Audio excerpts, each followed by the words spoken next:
Hi friends, welcome back to YouTube channel. இப்போ வந்து நம்ம நெத்தலி மீன் குழம்பு எப்படி வைக்கணுங்கிற பார்க்கலாம். சின்ன வெங்காயம் ஒரு கைப்பிடி அளவு, மிளகாய் 3 மிளகாய், ஒரு தக்காளி, அதை அரைஞ்சி வச்சுக்கிட்டு அதுக்கப்புறம் நம்ம கழுவின நெத்தலி மீனை உள்ளே போட்டுக்கணும். அதுக்கு பிறகு வீட்டில் ரெடி பண்ணத மசாலா, 1 ஸ்பூன் மிளகாய்த்தூள், 2 ஸ்பூன் தனியாத்தூள், 1 ஸ்பூன் ஜீரகம், மஞ்சள் 1 ஸ்பூன் போட்டு நல்லா அரைச்சி தேங்காய் போட்டு கொஞ்சம் அது கூட சின்ன வெங்காயம் ஆட் பண்ணி நல்லா ஸ்பைஸியாக அரைச்சி வச்சுக்கிடுங்க. அப்புறம் தேவையான அளவு புளிக்கரைசல் வச்சுக்கோங்க. அப்புறம் நம்ம இந்த அரைச்சி வச்சுருக்க தேங்காவை ஆட் பண்ணுவோம்.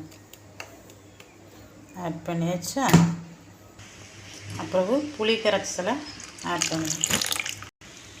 தேவையான அளவு புளிக்கரைசல் சேர்த்துட்டு தண்ணி ஆட் பண்ணுவோம். அப்புறம் குழம்புக்கு தேவையான கல்லுப்பு நல்லாயிருக்கும் குழம்புக்கு, அதையும் ஆட் பண்ணிக்குவோம். வேணுமே இதை அடுப்பில் வச்சு நல்லா கொதிக்க வச்சு தாளிச்சிங்கன்னா சுவையான நெத்தலி மீன் கறி ரெடி. வேணுமே பிடிச்சிருந்தால் லைக் பண்ணுங்கள் ஃப்ரெண்ட்ஸ். தாளித்த பிறகு காட்டுறேன் ஃப்ரெண்ட்ஸ்.